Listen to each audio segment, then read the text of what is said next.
Have you heard from Jonah? No, I have texted him, but I have not gotten any response. And I can't see him on the locator, so. No location found.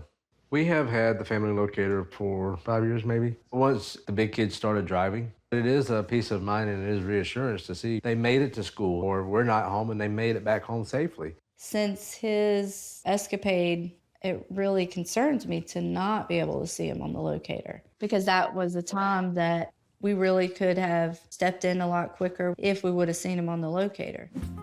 We definitely had a big incident go down where we had to help him out after he had, taken some Delta 8s. Me and a couple of friends heard about this sort of substance called Delta 8. Delta 8 is a chemical compound that is derived from hemp and cannabis. It's illegal here in Georgia and it is not regulated. We all hit a paranoia stage as to, what's really going on. You don't remember the phone conversation?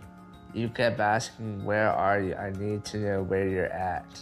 You were scared. You were scared. You didn't know what was going on. You was upset. Couldn't tell me where you was at. Wanted me to come get you. Since then, he's really not been very present when he is here. It's just a different Jonah. And since that day, there's no other way to say it that Amber and I, at times, have had some PTSD. I've texted him just to try to say, hey, what you up to? Are you good? No response. He's just not responding. As it stands right now, Jonah hasn't responded to some of our texts. We don't want to jump to any conclusions. We want to give him the benefit of the doubt, see if he shows up at our birthday dinner. Hopefully he will. And it's just, Trent and I being a little more cautious or overprotective than before, but we just don't know. Jonah's here. Who's late? Sorry, I know I'm late, but I just completely lost track of time. Since the incident with Delta 8, work's not going well at all. I'm living with my friend, and that's going okay. Ashley and I have been dating a little over 3 years. Where me and Ashley are, it definitely could be better. Is your phone dead? No, my phone wasn't dead. I just haven't checked it. Definitely concerned with Jonah showing up late and just kind of distant about it. The fact that, he doesn't respond to text messages. And that's frequently, that's not just tonight. Happy birthday. I can definitely tell my dad is very annoyed right now. My mom is definitely hiding it, but she's also annoyed as well. I could just tell the vibe is a little off. What did you do today, Jonah? Went to work, and then just about it. Came home and chilled. I had in mind it was Mom's birthday. I just lost track of time. I was texting you nonstop. You must be the only 22-year-old never to check your phone. Why aren't you checking your phone? I know it's not normal for people my age, but I just don't have a big enough priority like I should do. Check my phone. I'm not gonna fuss about it. It's Mama's birthday. Y'all wanna do some cake and ice cream now? That's fine. That's fine. The fact that I was late hurt my mom's feelings, but I know it affected my dad a lot more because he expected me to show up on time. Jonah is coming over today to have a conversation with Trent and I about what is going on with him. Well, one of the big concerns we have is the fact that you're still not on the family locator. And after the Delta 8 incident, Mom and Dad have a lot of, I don't know if we want to call it PTSD, if we want to call it. That's basically what it is. That situation, it went bad enough, but it could have been really bad. Right.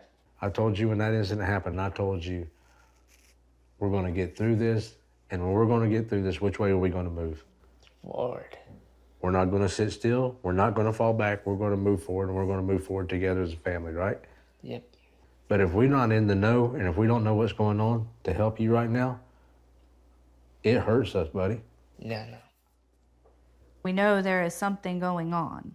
Is it work? Are we still into things, whether it's drinking, whether it's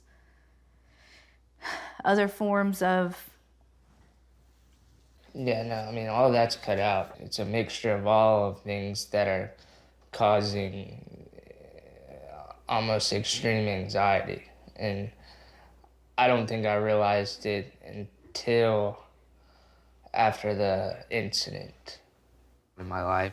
I definitely have experienced critical anxiety, maybe some forms of depression, but you know, I've just never found a way to deal with it.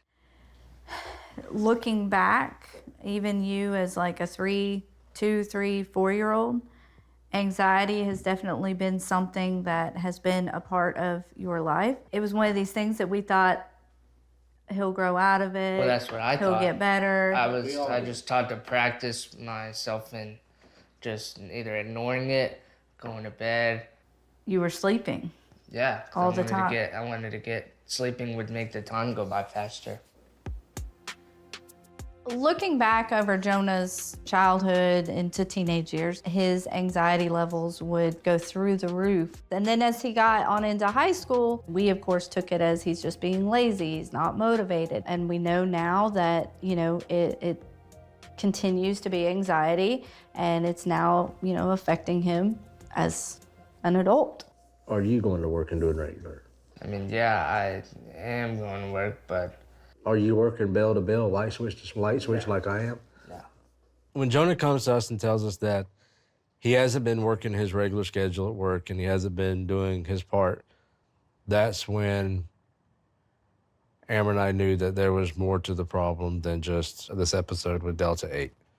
If you're not going to work on a regular basis, you're not making money. And I'm just going to make the executive decision that we're not doing this anymore and that you need to come home. We will pack you up, bring you home, and we need to get to the root of the problem. Jonah moving back home with mom and dad is a matter of we're going to help him. And not only is Jonah going to learn how to live with anxiety and some of the struggles that he has going on, we're going to learn as well. We can definitely look at it that, you know, it sucks and why is it like this and what are people going to think because I'm having to move back home, or we can look at this at like, look, I'm looking to have a better life. So now is the best time to figure this out. There's really no telling whether or not this is actually going to help. It was enjoyable to move away and, you know, take on life, you know, completely on my own. So now moving back, it's going to suck.